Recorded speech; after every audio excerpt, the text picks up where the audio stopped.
I know most of you in the room. I'm Frank Fetchett from Voices, and on behalf of the whole team, yay, Voices, we'd like to welcome you to this 2023 Gala, and we really have a special evening tonight. The theme tonight is celebrating leadership and legacy, and we have an agenda that does just that. We're going to look back, we'll take a look at where we are now, some of the impact, and look to the future, because believe it or not, we're already working on things around the 25th anniversary, which is hard to imagine. Special welcome to the honorees tonight. Their work has resulted in making us safer and enabling us to reflect, remember, and commemorate. Tom Kean, Alice Greenwald, and of course Lee Hamilton couldn't be with us tonight, but his son Doug is. If we can give them a round of applause.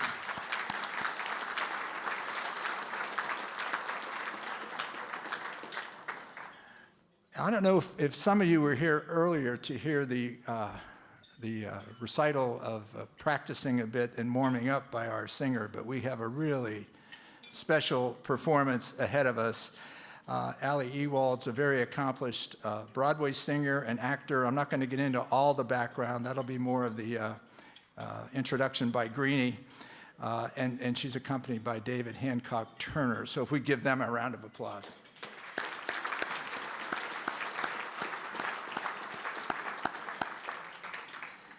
And I can't resist having these folks stand and be recognized, but the people that are keeping us safe, and there's so much going on. I know a lot of people were late with some of the protests and things going on in town here. We've got NYPD, NYPD Shield, FDNY. If you all would stand up and let us recognize you.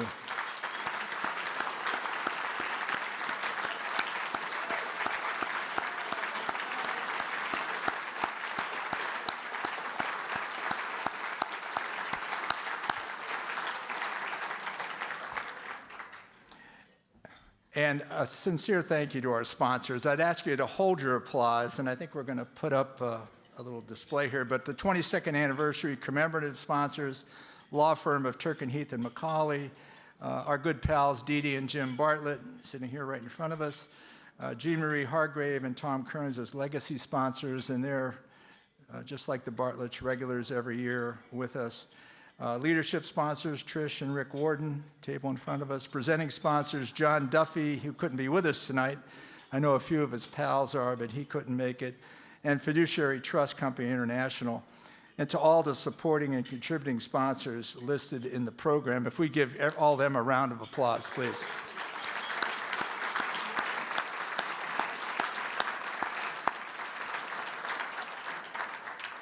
So we have a fun agenda ahead of us. I'd ask you to sit back, enjoy the evening. Let me now welcome Rich Edwards, who's Vice Chairman of our Board of Directors, to say a few words. Rich? Thank you, Frank, and welcome to all of you.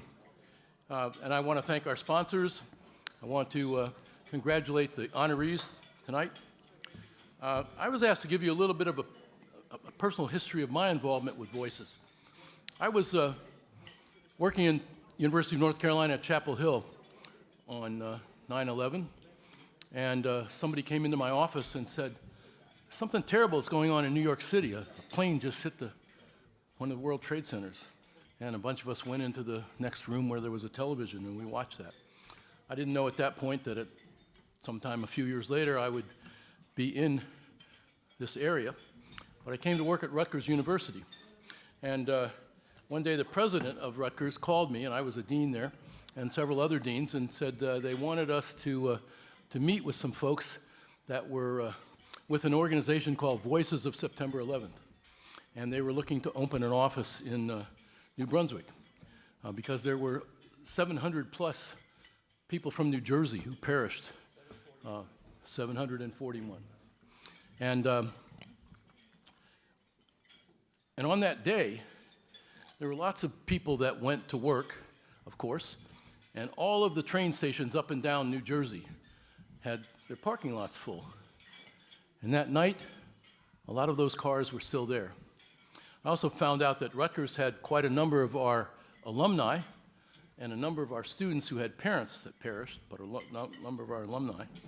And so I got involved at that point as Voices was looking to open an office in New Brunswick, and got involved with Frank and Mary and have stayed involved with the organization since then. Voices has done a terrific job, but the job continues. I think for those who were directly involved, lost family, loved ones, coworkers, etc., in 9/11, the pain continues. And it's one of those kinds of things where time, in a sense, doesn't totally lessen the pain, because every year on the anniversary, you'll see on television the planes again hitting those towers, buildings collapsing, and so on.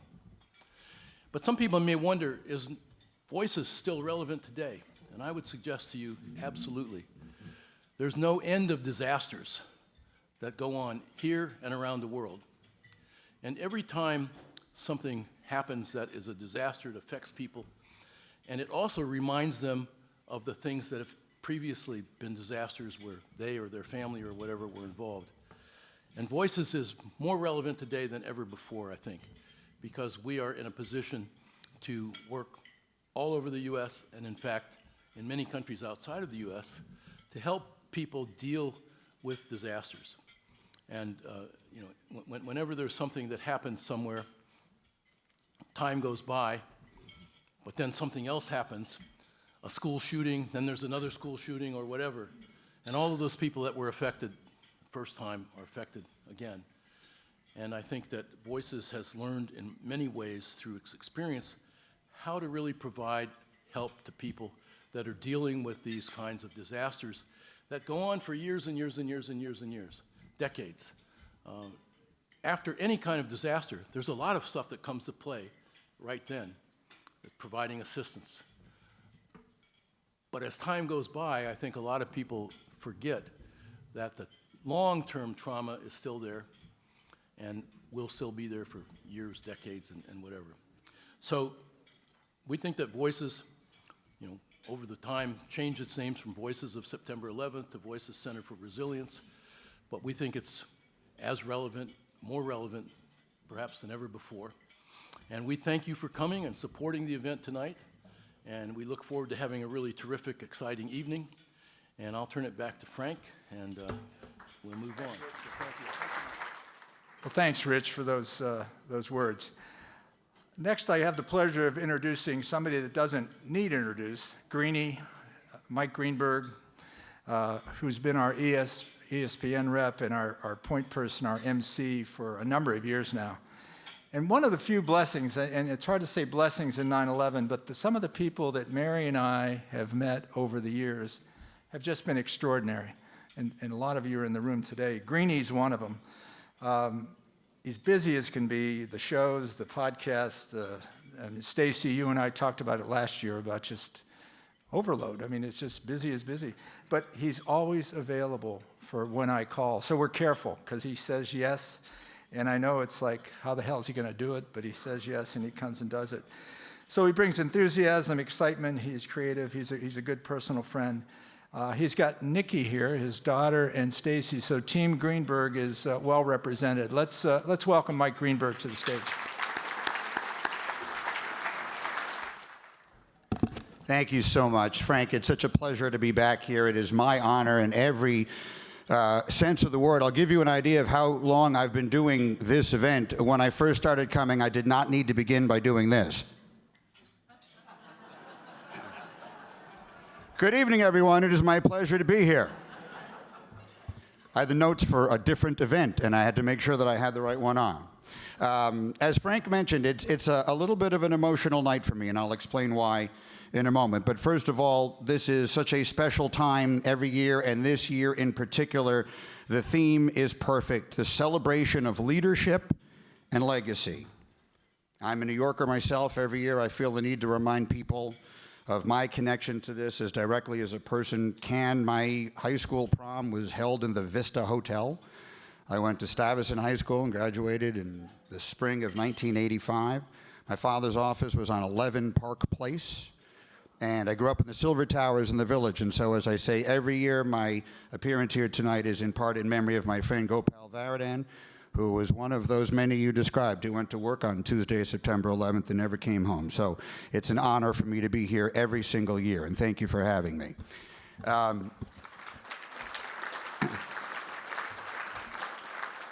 Anyway, the theme being the celebration of leadership and legacy, the work of the 9/11 Commission, or as I describe it, Mary's Committee, made our country safer, made our city safer, made our world safer and a better place. And I can think of no two better people to be honored tonight than Governor Kean and Congressman Hamilton, and it's an honor to be with you, Doug, and all of the family. So we welcome them again tonight.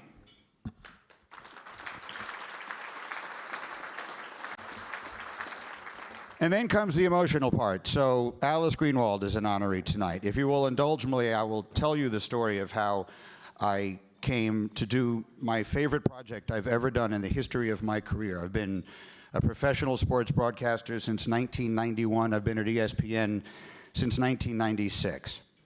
So fast forward, it's 2017, and my old boss, the best boss you could ever possibly have, George Bodenheimer, asked me, is George here tonight? Are George and Ann here? Well, I got here late because of the protest that was mentioned, so I didn't get a chance to say hello to a lot of old friends. Anyway, George told me about his friends, Frank and Mary Fetchit, and they have this wonderful charity, and could Herman Edwards and I come to the gala? So I said, terrific, I would be honored to. So Herman and I came. I opened the evening as I am tonight and welcomed everyone, and then Herman Edwards came up on stage. And he told the story of being the head coach of the New York Jets on September 11th, 2001, where the practice field literally overlooked the harbor and could see the smoke, and how his team took a vote the following day, and they weren't going to play. They were supposed to travel to Oakland to play the Raiders, and Vinny Testaverde, the quarterback of the Jets, came into Herman's office and said, Coach, the players have talked about it, we don't want to play this weekend. And Herman, as he told the story, picked up his phone, called the commissioner of the National Football League, who at that time was Paul Tagliabue, and said, just want you to know, if the league decides to play this weekend, the New York Jets forfeit. I don't know how many of you were in the room that night for that speech, but it was incredible. He told several great stories. I told a story or two. And as luck would have it, seated next to me at our table was someone who was introduced to me as the president and CEO of the 9/11 Museum, Alice Greenwald. And we got to talking, and we had a very lovely evening. I noticed immediately how charming she is. And we, exchanged contact information and thought perhaps we would chat again sometime. And to my surprise, that actually happened. Alice called me a short time later and said she had been inspired by what she had heard that night because of the importance of sports, the role that sports played in this community healing from 9/11, between the Yankees' run to the World Series and the president throwing out the first pitch at Game 3, and all of it leading up to and culminating in the running of the marathon, which of course we just had here last weekend. Everything comes full circle. She wanted to do an exhibit at the museum called Comeback Season, which indeed she did. And I don't know how many of you had a chance to see it, but it was incredible. So she brought me into the museum, and I met everybody over there to talk about ways that maybe we could help publicize the fact that this exhibit existed. And as I heard them describing what they intended for it to be, I said, this is a television show. There's no question about it. So I brought the president of ESPN, Jimmy Pitaro, into the conversation. He immediately greenlit it. We shot a 3-hour special in the main hall, the atrium, whatever that is called, of the 9/11 Museum. We put it together. It turned into a 90-minute special that ran. It was called Comeback Season. It ran on September 11th of 2019. We were nominated for an Emmy and lost, which I will never get over, but we'll talk about that another time. And it remains, in my now 32 years of broadcasting, the one piece of work I'm the most proud of. So if it wasn't for Frank and Mary and Alice, it never would have happened. So thank you all.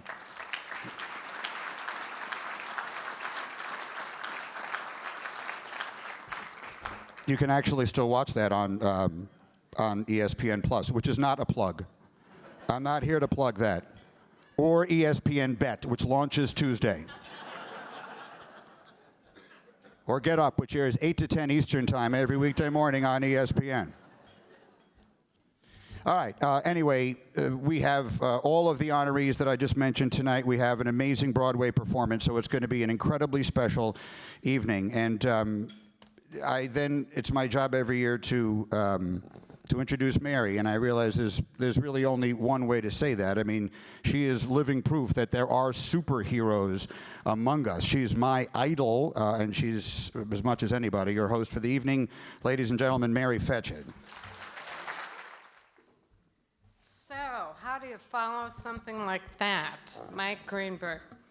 So thank you, Mike, for your kind words, and I want to welcome everyone. I know I was in here when a lot of you were out there, so I hope you stay after the dinner so I get to say hi to you. 22 years ago, Beverly Eckert and I had a vision to create an organization that would provide support for as long as it was needed and advocate on behalf of those impacted by 9/11.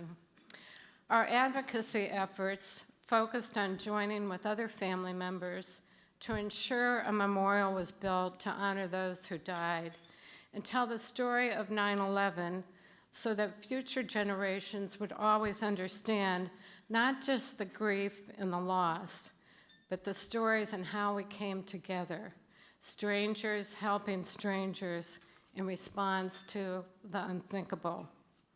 We also wanted to ensure that our loved ones' lives were not lost in vain. We didn't want another person to walk in our shoes, and without political backgrounds, we became outspoken advocates for the establishment of the 9/11 Commission. It has been said that we were better than any K Street lobbyist, by the way. Did you say something, Governor Kean? These two daunting goals led us to establishing long-time relationships with tonight's remarkable honorees, Alice Greenwald, Governor Kean, and Congressman Hamilton. Coming from different perspectives, the path to collaboration was long, often very bumpy and windy road. Yet the standards set by Governor Kean and Congressman Hamilton led to consensus in the success of the 9/11 Commission. Just 3 years after the tragedy, the final report was released.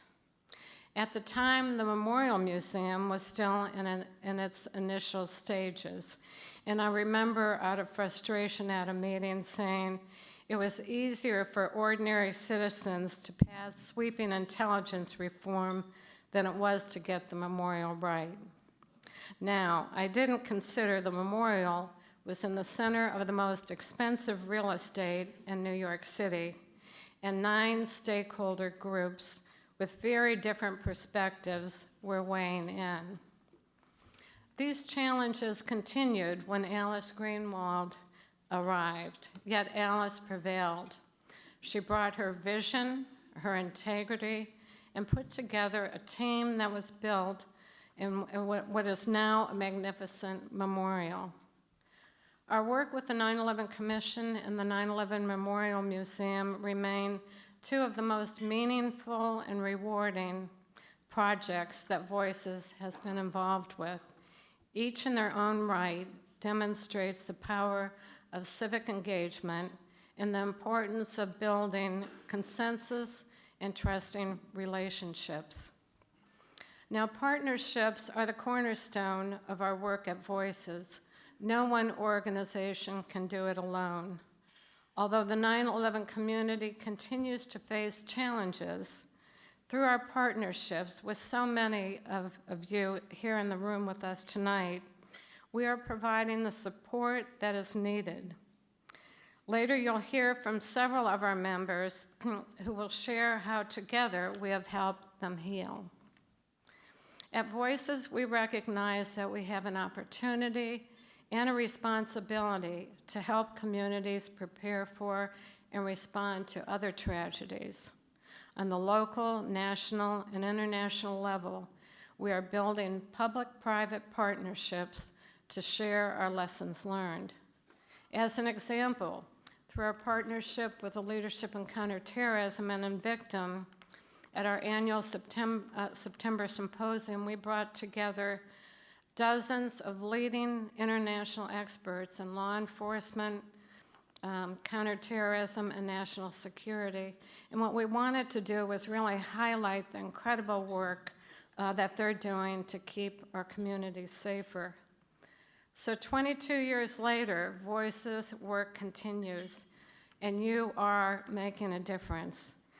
It is with your help, our partners, our sponsors, our volunteers, and a very dedicated staff, we are building a better tomorrow. So thank you. As we mentioned earlier, we have a very special performance tonight by Allie Ewald, accompanied by David Hancock Turner. Both have extraordinary professional accomplishments. Let me give you a quick sense. Allie made her Broadway debut in the first Broadway revival of Les Mis. She starred as Christine in Phantom on Broadway for over 2 years. She played tube team in the Chicago Lyric Opera production of The King and I, and appeared in the original cast of the current Lincoln Center Theater production. She's accompanied by David Hancock Turner on the piano, who has recently in New York been in shows including The Butcher Boy and A Child's Christmas in Wales at the Irish Repertory Theater, as well as Penelope, Cheek to Cheek, Desperate Measures, and many other shows at the York Theater. Folks, please help me welcome Allie and David.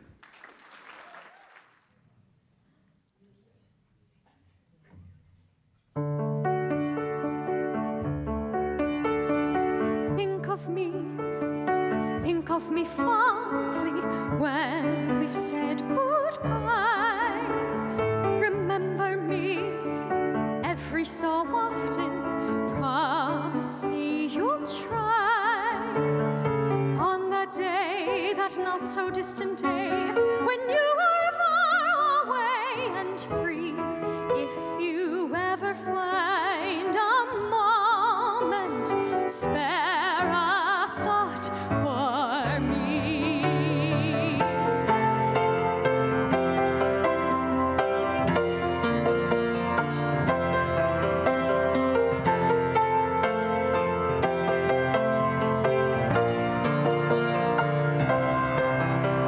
And though it's clear, though it was always clear, that this was never meant to be, if you happen to remember, stop and think of me. Think of August when the trees were green. Don't think about the way things might have been.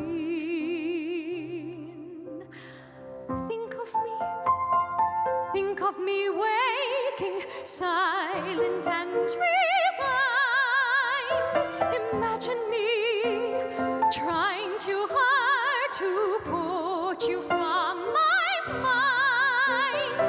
Think of me, please say you'll think of me, whatever else you choose to do. There will never be a day when I won't think of you.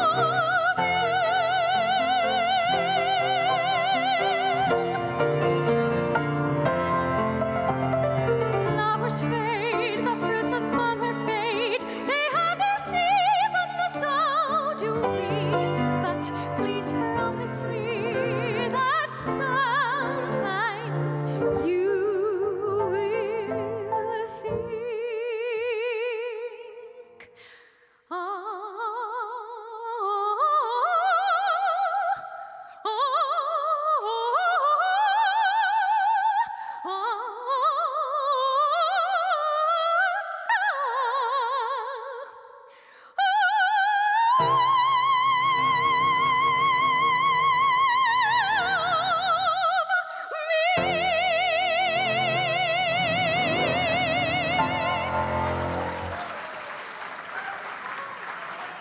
Thank you.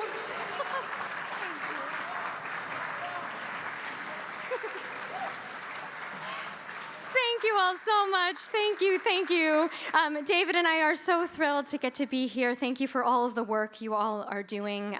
We're just excited to be part of such an incredible evening. That was, if you didn't know, from The Phantom of the Opera, a role that I had the great pleasure of playing on Broadway for about 2.5 years. And we thought we'd take us down, my musical theater journey. And the next song will be from The King and I, that I had the great pleasure of doing at Lincoln Center and all over the world and in high school. Why not?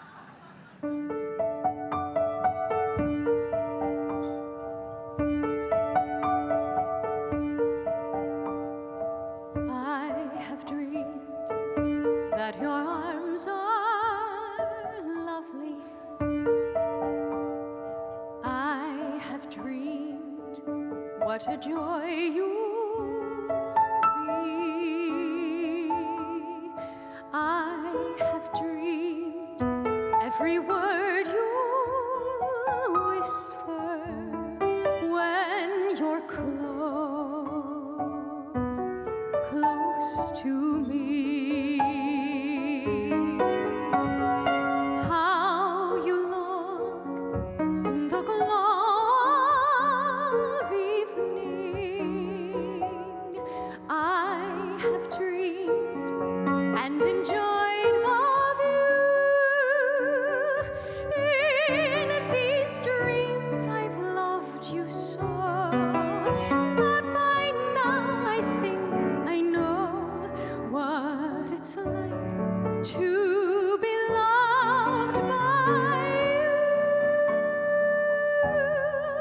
I will love being loved by you. Alone and awake, I've looked at the stars, the same that smiled on you. And time and again, I've thought all the things that you were thinking too. How you look, the glow of evening. I have dreamed and enjoyed the view. In these dreams I've loved you so, not by now I think I know what it's like to be loved by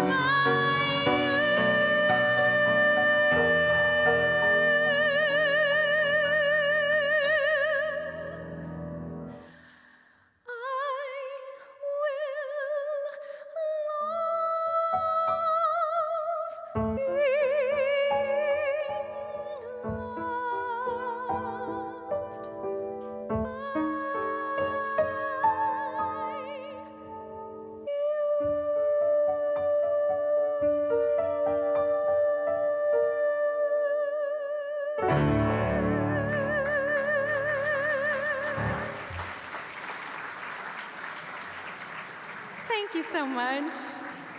Thank you.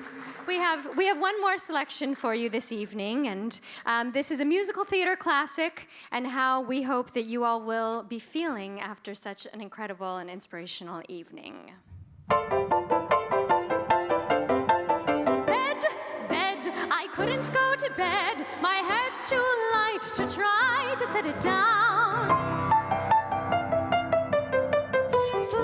Sleep, I couldn't sleep tonight, not for all the jewels in the crown. I could have danced all night, I could have danced all night, and still have begged for more. I could have spread my wings and done 1,000 things I've never done before.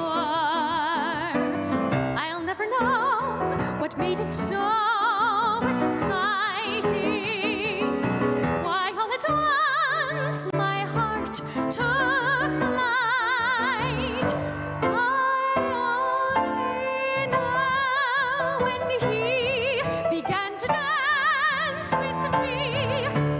have danced, danced, danced all night.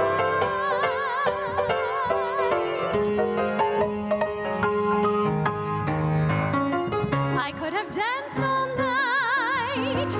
I could have danced all night and still have begged for more. I could have spread my wings and done 1,000 things I've never done before. I'll never know what made it so exciting. Why all at once my heart took flight. I only know when he began to dance with me, I could have danced, danced, danced all night.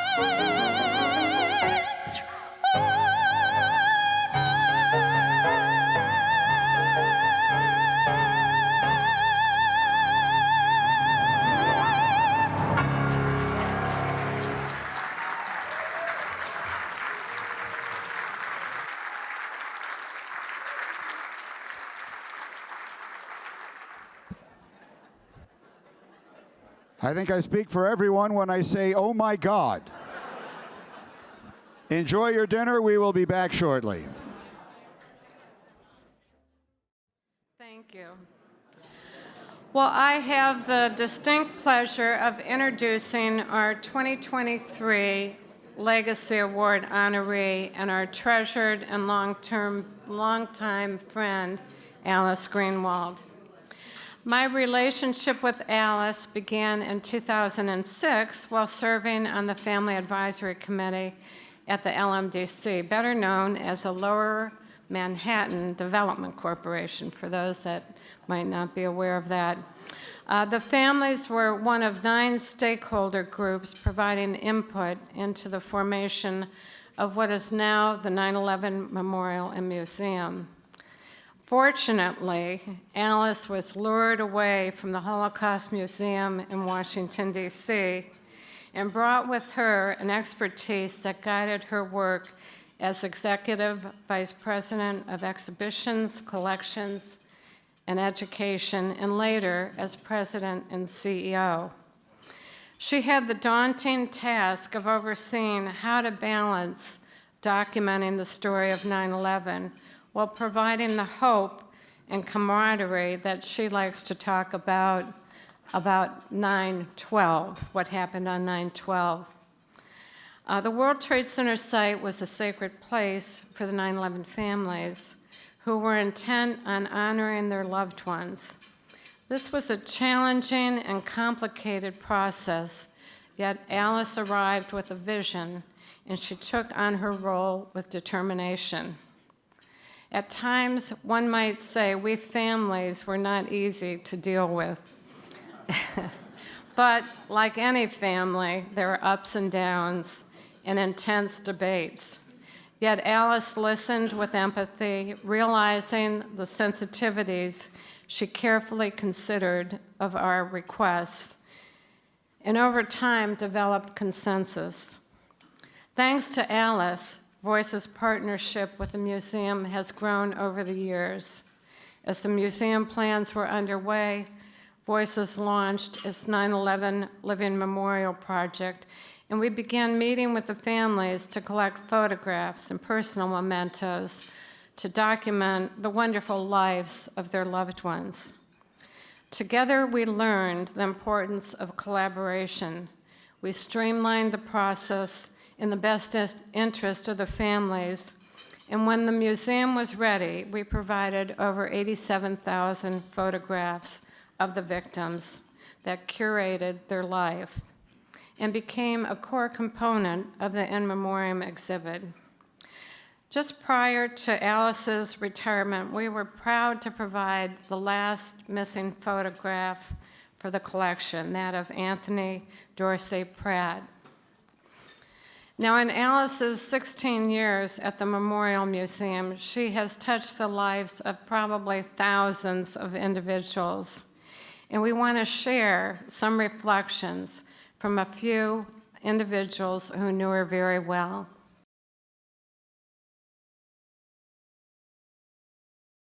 Alice's role in building the team and leading the team was to do everything. She never asked you to do anything that she wasn't willing to do herself.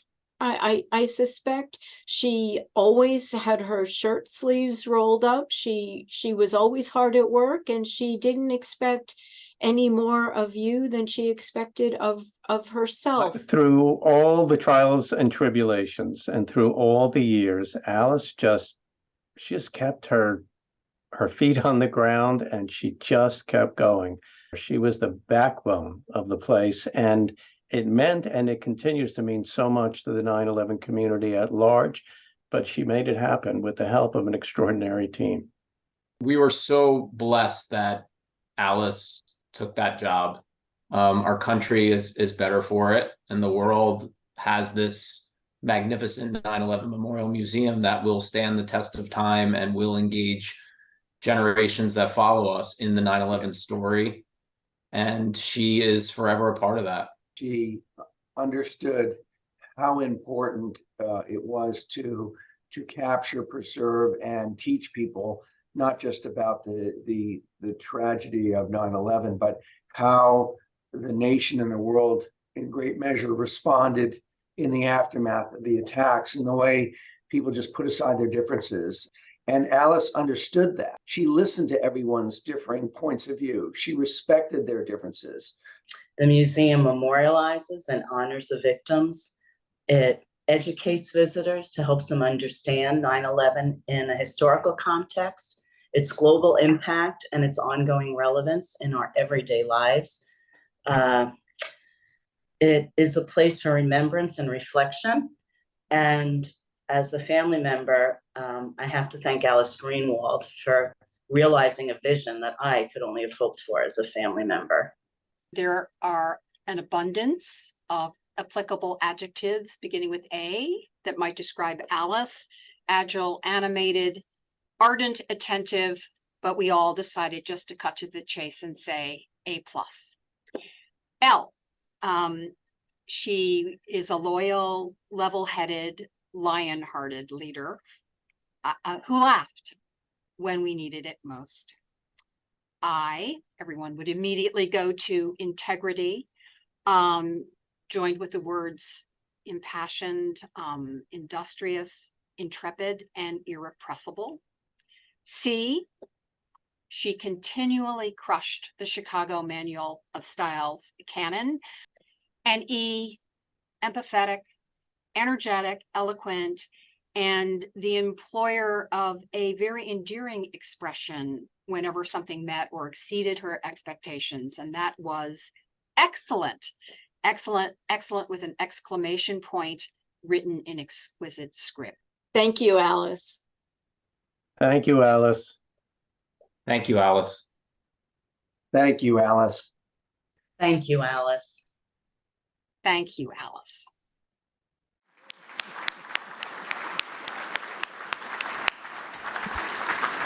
So Alice, thank you, Alice. Would you come up and accept your award?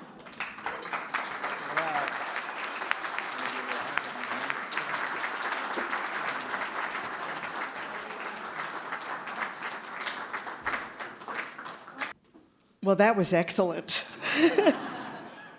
and unexpected. And I have to say, first of all, being in a room with so many of my colleagues and friends and people that I have come to know over the years, to receive a legacy award, it's never one person's achievement. And I just want to take a moment and ask everyone in the room who is on the staff of the 9/11 Memorial and Museum, who made this happen, who allowed me to succeed beyond my wildest expectations, please stand, because you deserve the accolade.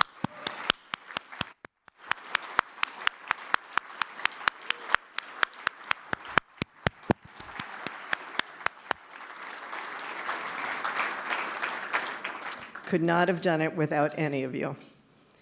And before I go to my remarks, I do want to just reflect for a moment on the moment we're in, which is so deeply disheartening and tragic. I have spent the last several weeks every Friday morning at 6 o'clock in the morning on a call with a group of people in Israel who were from one of the kibbutzim that was attacked on October 7th. And the people on this call are not just Jews. They're not just Israeli Jews. They're Israeli Arabs as well. People who, before October 7th, were working diligently to create communication across the border. And we're in conversation with Gazans on a regular basis, just to share, just to support one another, to build bridges. And some of these people are now living in Eilat in a hotel because they cannot go back to their kibbutz and they don't know how long they'll be there. They are, in their own way, refugees at the moment. And one of them said last week, "I just want to go home." But the person who has most affected me on these calls is a Israeli Arab woman by the name of Radir Khani. And she wrote recently that even those of us who were not injured are injured. And I think that's why Voices is so important, because it always recognizes the injuries that perhaps you don't see or don't expect, and you are there for the people who need to be hugged and cared for and guided, and it is a gift. And I just want to applaud everything that Mary and Frank and the entire organization does, because it's absolutely critical.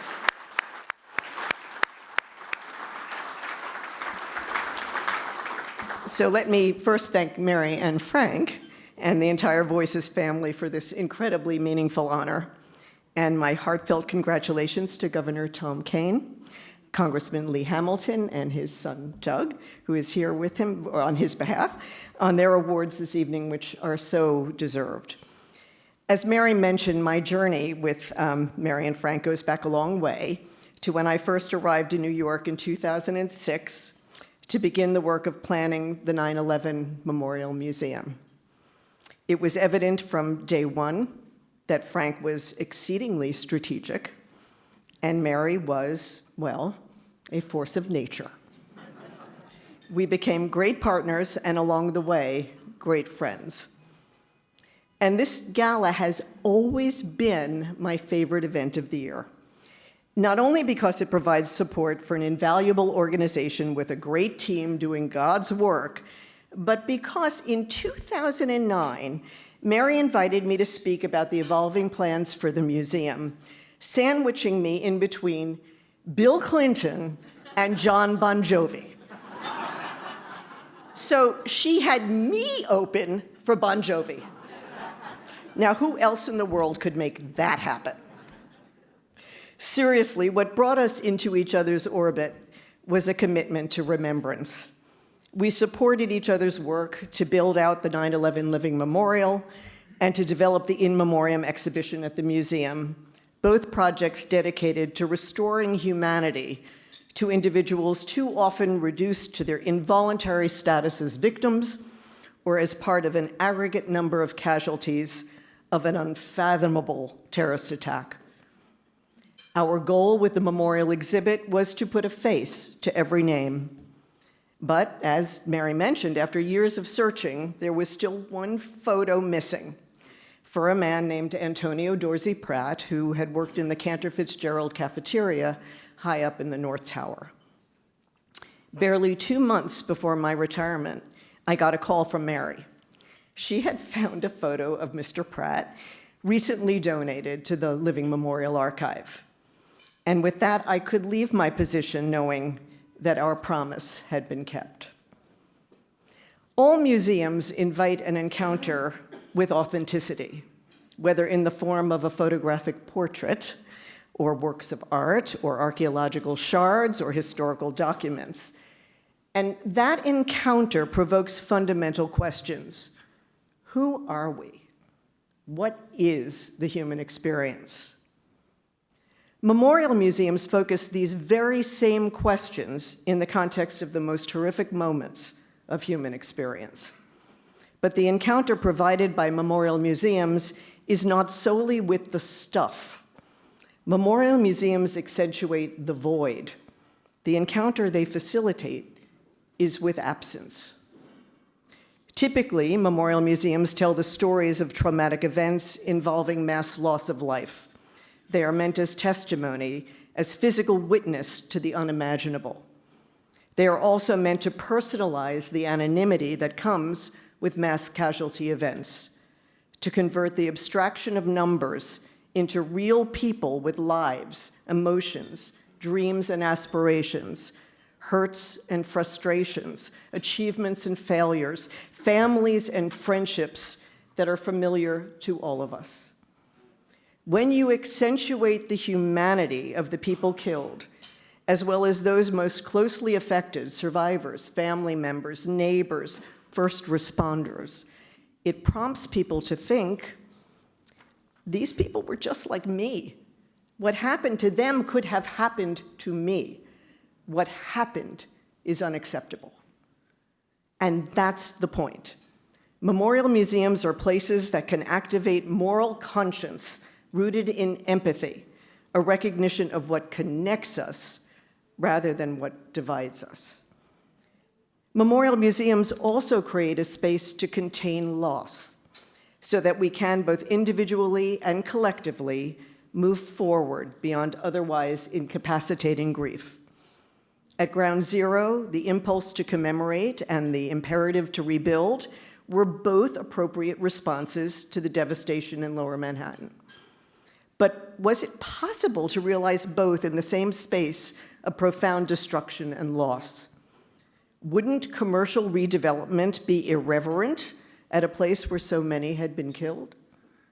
Wouldn't an emphasis on commemoration and on the dead prevent the once vibrant place of commerce, residence, and culture from renewing itself, from going forward? Because of what happened at Ground Zero, the site had been transformed into, as Mary said, sacred ground.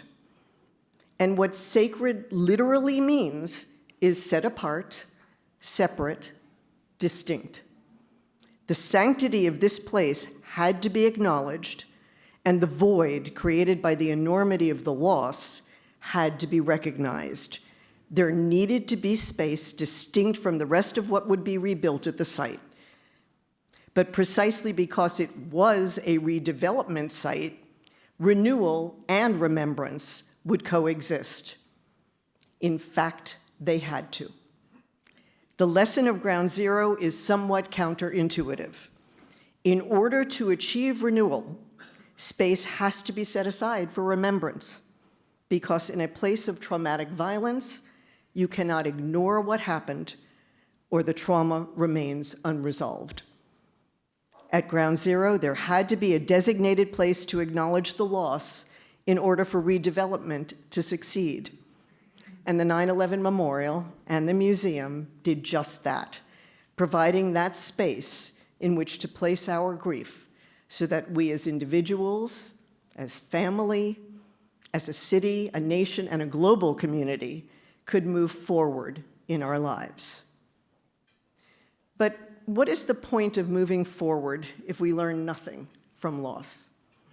How can these two functions of memorial museums, securing a place for grief and activating moral conscience through empathy, change the world for the better? As we've experienced recently with the horrific and heartbreaking events in Israel and Gaza, the world lurches from one experience of atrocity or natural disaster to another, from one profound loss to another profound loss, and we move from shock to outrage and ultimately to numbness. In the aftermath of 9/11, for all too brief a time, we moved from shock to empathy. And if you were in New York City at that time, you know what I'm talking about. Strangers hugged strangers. We stopped seeing the otherness of people. We understood we were all in this together. Now we live in a time of extreme polarization. We are encouraged by our choice of news programs and social media to see mostly the otherness of people. People who don't think like us, who don't vote like us, who don't look like us, who don't behave like us. It is a time of fracture exacerbated by a deficit of empathy. And so, a few weeks ago, when I read the words of a mayor in the little village of Landorf, Germany, I took note. At one time, Jews represented 10% of the population in Landorf. By May 1945, only one Jewish woman from that village had survived the Holocaust. After the war, the community erected a monument for its residents who had died, but not a single Jewish citizen was listed. As Mayor Langecker observed, and I quote, "The cloak of silence was laid over history." But a class photo from 1934 changed everything for him. In the picture is 7-year-old Ruth Wertheim, who a mere 11 years later would alone return from Auschwitz to Landorf. Pictured in the same row is Mayor Langecker's grandmother. The history of the Landorf Jews, he affirmed, is also part of my own family history. Now, it was personal. And just as the photo of Antonio Dorset Pratt helped us to convey the full range of humanity killed on 9/11, a school photo of his grandmother's classmate compelled Mayor Langecker to face history as it happened, not as he and his community might have preferred to remember it, or more precisely, to forget it. 80 years to the day the Jewish residents of Landorf were deported, on September 14, 2022, the community dedicated a memorial to the Landorf Jewish families decimated by the Holocaust. And that memorial, like Voices 9/11 Living Memorial, and like the 9/11 Memorial and Museum, is a presence in their midst, a container of history, an acknowledgement of irretrievable loss, and a prompt to empathy, a reminder that these people were friends and neighbors and classmates, people just like us. At its core, the Landorf Memorial, like all memorials and all memorial museums, contains a question: how could this have happened? In his remarks, the mayor explains that the German word for responsibility is Verantwortung, which contains within it the word Antwort, which means answer. We can only give the right answer, he tells us, if we are fully informed about what has been before. This truth is what makes Voices Center for Resilience so effective and so necessary. Mary and Frank and Beverly Eckert of blessed memory, and the other members of the Family Steering Committee who advocated forcefully and relentlessly for creation of the 9/11 Commission, my fellow honoree this evening, Governor Kean, his co-chair Lee Hamilton, and the many people who contributed to the commission report, the coalition of 9/11 families, and the members of the Family Advisory Committee who shared their hopes and dreams, their anxieties, and their wisdom in helping us shape the 9/11 Memorial Museum. Voices' continuing advocacy to secure passage of the Justice Against Sponsors of Terrorism Act, and to support legislation providing health care and compensation for 9/11 responders and survivors. These are case studies in what taking responsibility looks like. The stakes could not be higher.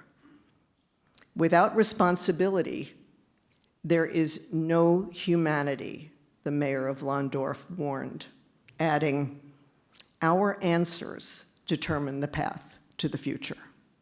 Thank you.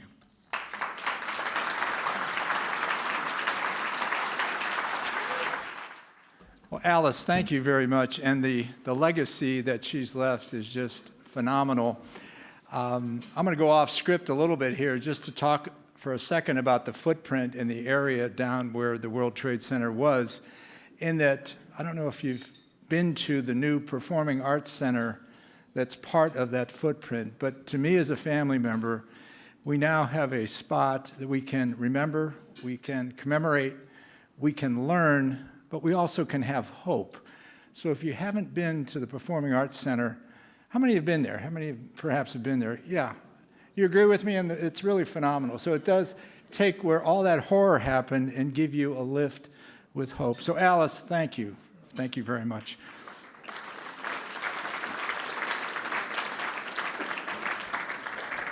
So it's my honor to introduce our Leadership Award honorees. I mean, the history books themselves have recorded the extraordinary work by Tom Kean, who is chair of the 9/11 Commission, and its vice chair, Lee Hamilton.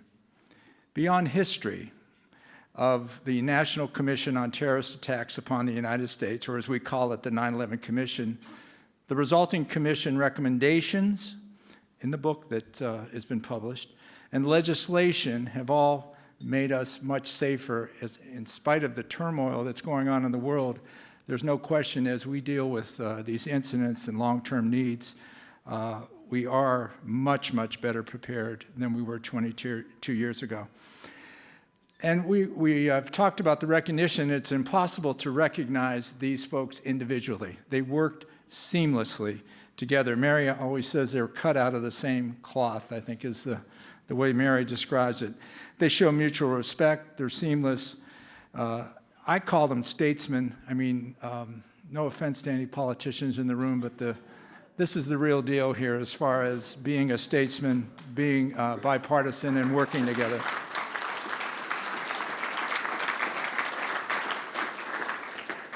So we're blessed to have a deep friendship with these guys, and we love them both. So before I bring them up, Lee Hamilton, as we said, could not be with us. He's at home in Indiana. Doug, his son, is. He recorded a short clip from the heart on how he felt working with Tom Kean on the 9/11 Commission. Let's take a look at that. Tom made a remarkable approach. I'll never forget this. He came to me and he said, Lee, everything we do we're going to decide upon unanimously. You and I are going to agree. He said, I won't take a step without your approval. And I don't want you to take a step without my approval. He not only said that, he held to it all the way through. And every decision made was made jointly after the discussion with Tom. Now, he's a very wise man, and he understood American politics very well. He had a broad acquaintance among state governors that proved to be very helpful to us. And I think he turned out to be a very good choice as chair. He's really a high caliber, a great American.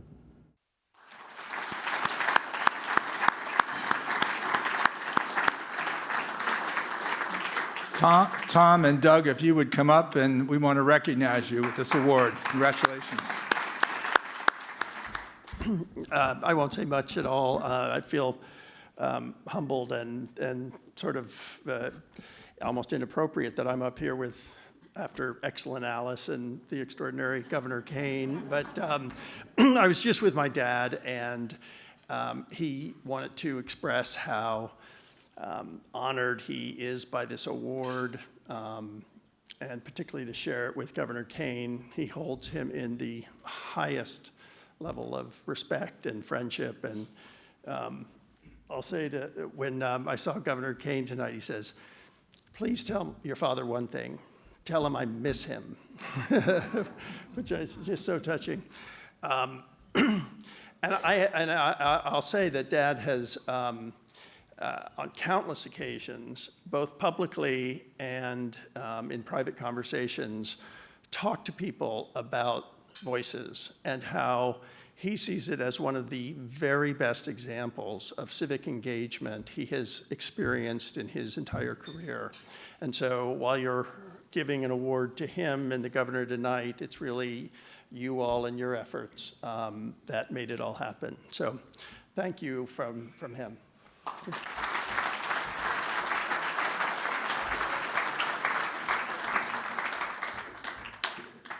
Doug, thank you very, very much.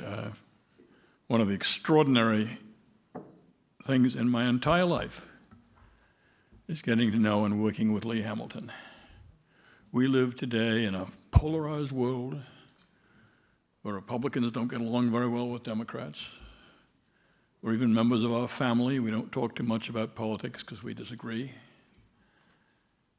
Lee Hamilton is the idea of public service personified. All his life, he's tried to do the right thing, and he has done the right thing, and that's made our country a lot better place. So it was one of the great pleasures of my life to work with him. And this whole experience, since the tragedy of 9/11, has been one of the highlights of my life in so many ways. And there are people here who've been part of that highlight. Ann Tatlock, are you still here? Why'd you go home? There she is. Ann Tatlock was, I think, one of the first woman CEOs of a major financial institution in New York. Fiduciary Trust, under her leadership, got hit terribly hard on 9/11 and lost a lot of people. She kept that firm going. And then she asked me to do one of the hardest things I've ever done in my life. I was on the board. And she had a memorial service for the people who were lost on 9/11 from Fiduciary Trust at the Cathedral of St. John the Divine. And that, because of the tremendous loss and the families, that cathedral was full. And I got up to speak, and I'll never forget, I looked out at the audience in the front 2 rows, mostly young women, some of them with very young babies, some of them pregnant. Those babies would never see their father. I looked at that couple of rows, and I choked. First time I've ever really choked on giving a speech, and I had trouble. But Ann went on to never forget what had happened on 9/11, to work continually to make sure it was remembered. She worked on the commission with Bloomberg. She was on your board at the memorial, and she works to this day to make sure that New York City never forgets, and it's a better place because of that remembrance. So, Ann, I just wanted to thank you for everything you've done.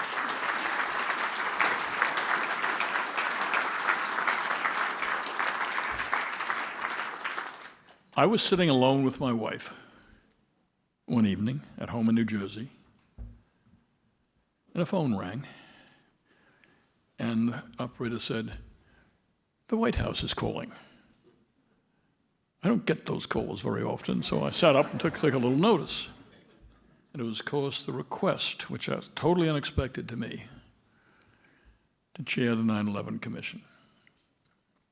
And my life changed at that point, with the people I got to know, with the families I got to know, and so many other things. I went down to Washington that week and met the vice chairman, who I'd met once or twice, but never before, and met Lee Hamilton.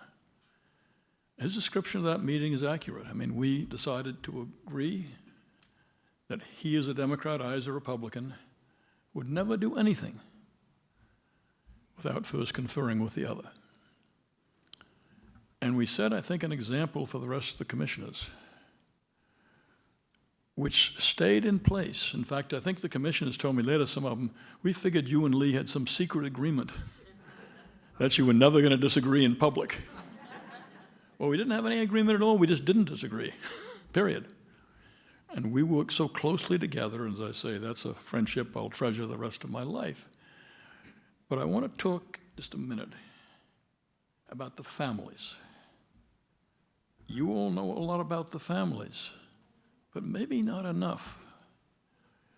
They are one of the extraordinary forces in all, to my mind, in all of American history.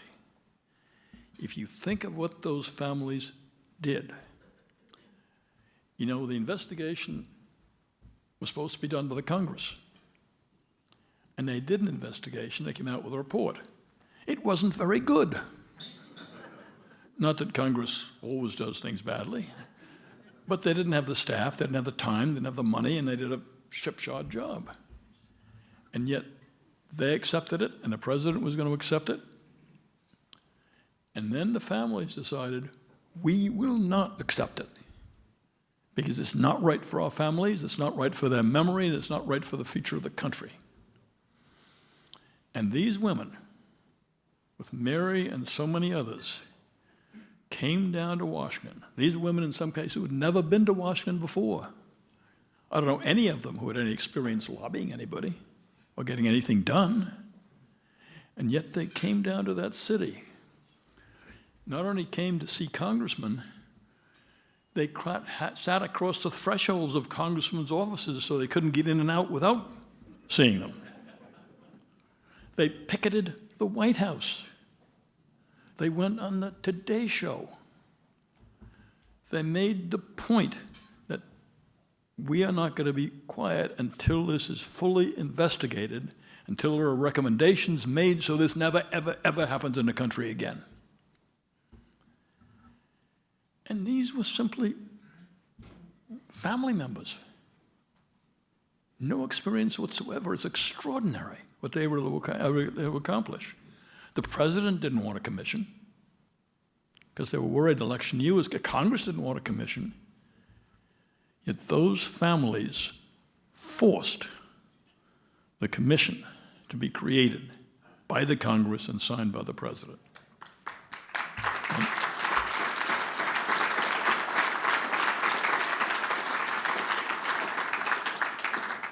And then the families came and presented themselves to me as chairman and to every other member of the commission as to what they expected of us. And it was no less than a full, impartial, tough investigation. And they wanted the facts made plain, and they wanted the American people to know how we could have failed this way. How could a government have failed to some way or another prevent these people from coming over and crashing planes into buildings? And they never let us up. They were there every hearing we held. They'd come down to Washington together. They'd come to the offices. I think I was president of Drew University then. I think maybe 10 or 11 times family members came to see me and make sure that we were doing what they expected us to do, or if not, to make us do what they expected us to do. It's an extraordinary example, the best I know in all of American history, of citizens taking something into their own hands and making sure the government acts the right way. And every time we were into a problem, they didn't always quite trust us, but we were what they had, and they were going to make sure we did the job. And they were always there. When we went short of money, because the federal government not wanting to commission anyway to start with, didn't give us enough money to do the job. Well, we asked for more money and we got stonewalled. Guess what? The families came to life. The families come down, they lobbied Congress, they lobbied whoever else it took, the White House, to get us the money. We weren't given the adequate time to do this kind of report. And guess what? The families came and they lobbied the Congress until the Congress gave way. And I remember they did radio shows in members' homes districts. I mean, they acted better than any professional lobbyist I've ever seen. You know, these were families with no experience whatsoever that got the job done. The reason I talk about this is it's extraordinary. There is not, I'm a historian by nature, I used to teach history. There is not another example in the long history of this country of successful and persistent advocacy to get something important done the way the families of 9/11 did.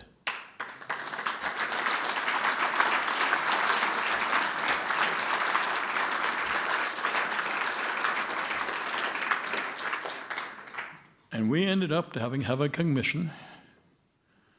And I think, by the way, when we voted unanimously, after a lot of work on our report, and we overcame stuff. I mean, the president and the vice president didn't want to see us, not because they were stonewalling, but because the president sent me a message and said, you know, no president has ever responded to a congressionally created commission in the United States history, ever.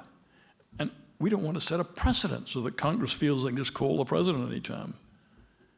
Well, that was unacceptable to us, because we had to hear from the president how this happened, and the vice president.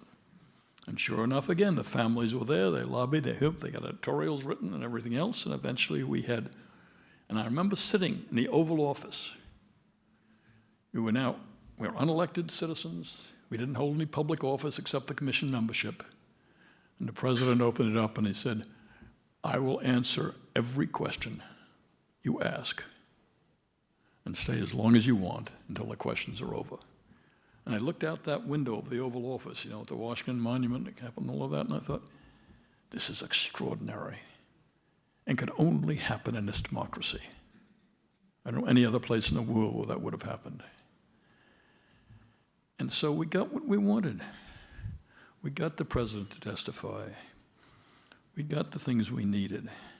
And we made a report that had tough recommendations, 41 recommendations that really reorganized the whole of American intelligence, the largest reorganization of the United States government, probably one of them in history.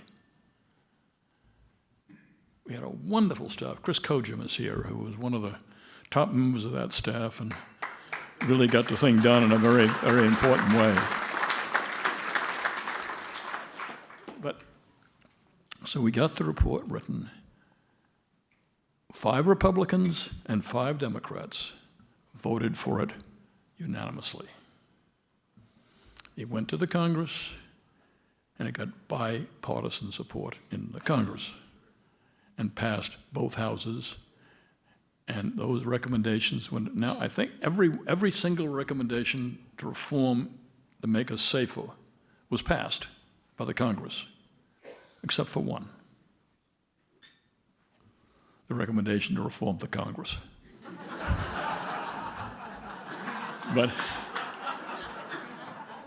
But 40 other recommendations passed. And the country's a lot safer because of that. Now, I bring it up for 2 reasons. One is that was the last time something that major and that bipartisan got done in this country. It's a long time ago, but not since then has something that bipartisan done. And secondly, it was what we used to call the wind in our sails, and that was the family of 9/11 that helped us get it done. And when we were lobbying for those recommendations, Lee and I testified 20, 25, 30 times before Congress trying to get those recommendations done. I never testified before Congress once without having members of the families of 9/11 in the audience to help me out. 2 or 3 years after, they were still coming down to help. So this is extraordinary.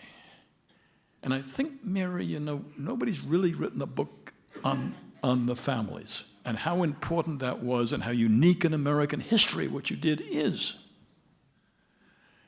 I don't think it would have happened in any other country in the world. It's one of the best examples I've seen at American democracy at its very best. And I was just, you know, extraordinarily proud to be part of it.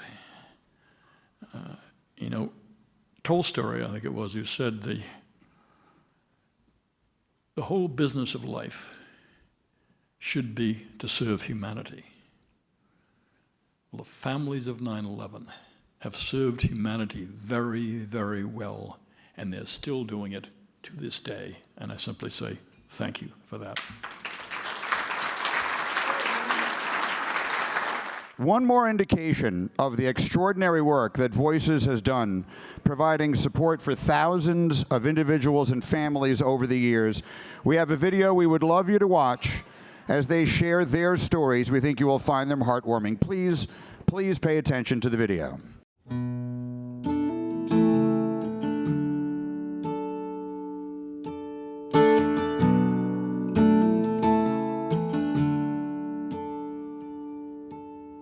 In the face of unspeakable grief, you have kept alive the memory of the loved ones who were taken from you on that horrible day. And through your dedication and your resilience, you have honored their memory and made our country a better and a stronger place and we truly cannot thank you enough. I think Voices is the finest example I have ever seen of a group of people who said, evil will not hold the field. We will do good. We will make good come out of unspeakable loss. I was able to share with them a lot, and it helped me to share with them to help myself and my children.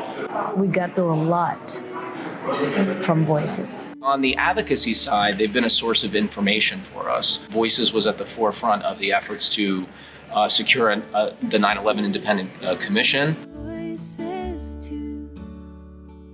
We have people that come in that need help on all different sides of the country, children whose parents pass away, and we're trying to help them get to the right place. And Voices has done a wonderful job of that. The availability of resources to help people struggling with depression, struggling with traumatic grief. They had a place to go. Voices is stepping up in a way that no other organization is to give 9/11 survivors the resources they need to heal. Voices has been instrumental in being able to assist not just responders or the survivors or the families of those that lost loved ones on that day. Understanding the healing process is never over. Still fighting for services for the victims, fighting for victims' rights, being advocates for individual families. I'm part of a larger 9/11 community, and I'm seeing a lot of people suffer from illnesses related to the air that was down here that they were breathing on 9/11. It's so important that they have the health support that they need, and they need compensation. They have families to support, and they can't work now because of those illnesses. So I reached out to Voices. I found it to be an incredible global community. They've put me in touch with people dealing with similar issues and also initiatives to help people not just with their own personal grief, but help people build resilience on a global scale. My name is Sean O'Neill, and I was named after my father, who passed away on September 11th when my mother was 3 months pregnant with me. This summer, I had the opportunity to intern at Voices, and through this experience, it gave me so much more insight as to why Voices and the resources they provide are still so important to people today.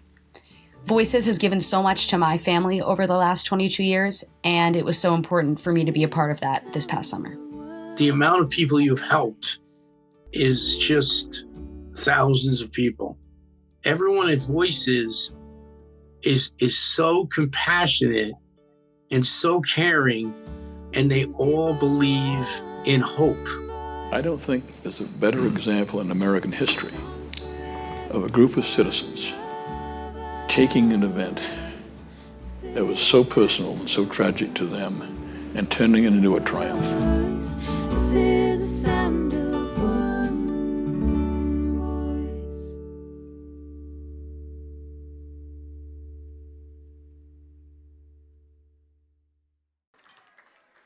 It is time for dessert. It is time for coffee. It is time for a drink. Thank you so very much for coming and for your support of Voices. Have a wonderful night.